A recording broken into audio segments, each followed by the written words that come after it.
भक्तों, सुनिएगा एक कहानी। एक शिकारी था। वो रोज शिकार खेलने जंगल को जाता था। एक दिन वो घर में उदास बैठा था तो माँ ने पूछा, बेटा आज उदास क्यों हो? बेटे ने कहा, माँ हम जब शिकार खेलने जाते हैं तो किसी दिन शिकार मिलता है और किसी दिन नहीं मिलता है। माँ ने कहा कि बेटा ठीक है, आप जब शिकार खेलने जाओ तो अपना कार्य पूर्ण करके तभी घर लौटो। बेटे ने कहा ठीक है माँ, अब मैं जब शिकार खेलने जाऊंगा तो अपना पूरा कार्य करके तभी घर वापस आऊंगा। माँ से आशीर्वाद लिया और वो कंधे पे जाल डाल करके और चल दिया। चलते चलते एक जंगल को पहुंचा जहाँ पे घना जंगल था और जंगल में एक पेड़ लगा था जहाँ पर कुछ मैदान था। शिकारी ने सोचा क्यों ना अपना शिकार इसी जगह पर करूं। शिकारी ने अपना जाल फैलाना शुरू किया तो कबूतर जो पेड़ पे बैठे थे वो कबूतर यही कह रहे थे कि शिकारी आएगा, जाल बिछाएगा, दाना बिखेरेगा, लेकिन हम उसके जाल में फंसने वाले नहीं हैं। अब यही कबूतर सब कह रहे थे। शिकारी ने सोचा कि ये तो कबूतर सब जानते हैं, हमारी मेहनत व्यर्थ है। शिकारी ने तुरंत जाल को समेट लिया। कहा ये तो सब जानते हैं, लेकिन फिर भी शिकारी के मन में माँ की बात याद आई कि माँ ने कहा था कि बेटा जो कार्य करना उसको पूर्णतया से करना, अधूरा कार्य मत करना। शिकारी ने तुरंत जाल को बिछाया और कहा ठीक है, यदि कबूतर ये जानते हैं कि ये शिकारी आएगा, जाल बिछाएगा, दाना बिखेरेगा, लेकिन हम इसके जाल में फंसेंगे नहीं, कोई बात नहीं। अगर ये जानते हैं तो ठीक और नहीं जानते हैं तो ठीक, हमको अपना काम पूरा करना है।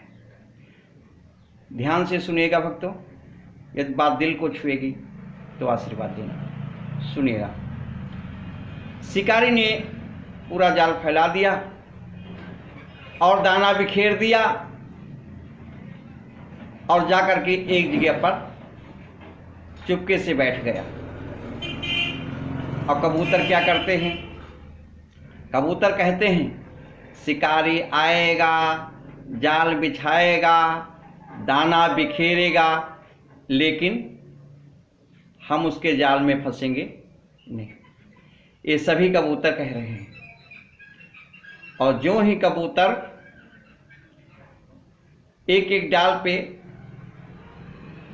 उड़े, अपनी अपनी डाल से उड़े और जाकर के शिकारी के जाल पे बैठ गए और दाना चुगने लगे और कह भी रहे हैं कि शिकारी आएगा, जाल बिछाएगा, दाना बिखेरेगा, लेकिन उसके जाल में हम फंसेंगे नहीं।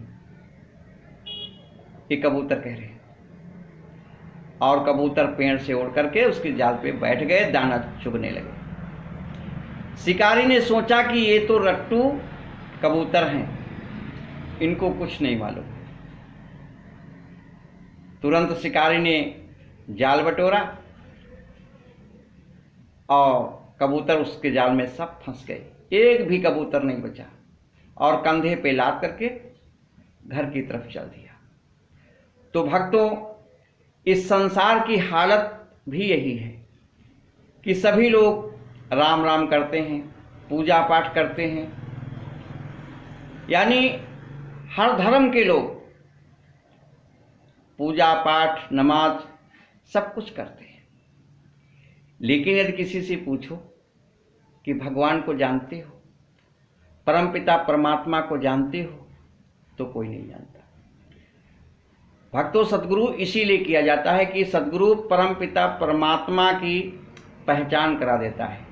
तो ये जो जीवात्मा इसके अंदर बैठी है, शरीर के अंदर, शरीर तो मिट्टी का है, ये शरीर जो है ये मिट्टी का है, अजब रचा भगवान खिलौना मिट्टी का। लेकिन इसमें जो जीवात्मा बैठी है ये कभी भक्तों मरती नहीं है, ये 84 लाख योनियों में चली जाती है। 84 लाख जो योनियां हैं उसमें ये जीवात्मा जाती है। तो 84 लाख योनियों से बचने के लिए हमको गुरु करना पड़ता है, और गुरु परमपिता परमात्मा का साक्षात्कार करा देता है। तो आप ये जीवात्मा जो है 84 लाख योनियों से बच जाती है और जीवात्मा भगवान के साथ रहती है। और यदि अच्छे कर्म किया तो ये मानव तन फिर मिलता है। तो भक्तों, 84 लाख योनियों घूम करके फिर एक बार मानव तन में जीव आता है। अगर फिर भी उसको परमात्मा का ज्ञान नहीं हुआ तो फिर 84 लाख योनियों में ये जीवात्मा चली जाती है। तो जिस प्रकार से एक शिकारी कबूतर को फंसा करके जाल में लिए चला जाता है, इसी प्रकार से यमराज इस जीवात्मा को एक दिन लिए चले जाते हैं और 84 में डाल देते हैं। और जो भगवान का ज्ञान जिसको हो जाता है उस जीवात्मा का यमराज कुछ नहीं कर पाता है भक्तों, क्योंकि वो मुक्त हो जाता है जीते जी। भाई शरीर तो मरता है, शरीर छूटता है, शरीर मिट्टी का है, लेकिन जीवात्मा कैद नहीं होती। जीवात्मा 84 में चली जाती है, और जो परमात्मा को जान लेता है वो जीवात्मा भगवान के साथ होती है, या अच्छे कर्म जिसने किया वो मनुष्य का तन फिर पाता है। बड़े भाग्य यानी बड़े भाग्य से मानुष तन पावा, बड़े भाग्य मानो तन पावा, सुर दुर्लभ सदग्रंथन गावा। ये बड़े भाग्य से मनुष्य का तन मिलता है। तो भक्तों, इस कहानी के माध्यम से आप ज्ञान प्राप्त करें कि शिकारी की तरीके से इस कबूतर को जैसे लिए चला जाता है, और कबूतर सभी राम राम करते हैं कि शिकारी आएगा, जाल बिछाएगा, दाना बिखेरेगा, लेकिन उसके जाल में हम फंसेंगे नहीं। इसी प्रकार से लोग कहते हैं कि हम तो भाई राम राम करते हैं, भगवान की माला हम करते हैं, हम 84 से बच जाएंगे। लेकिन नहीं भक्तों, जब तक आपको परमात्मा का ज्ञान नहीं होगा इस जीवात्मा को, तब तक 84 जाना होगा। और 84 से बचने के लिए भक्तों सतगुरु की आवश्यकता है।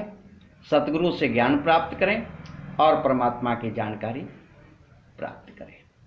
बोले कृष्ण भगवान की जय, बोले पवन पुत्र हनुमंत लाल की जय।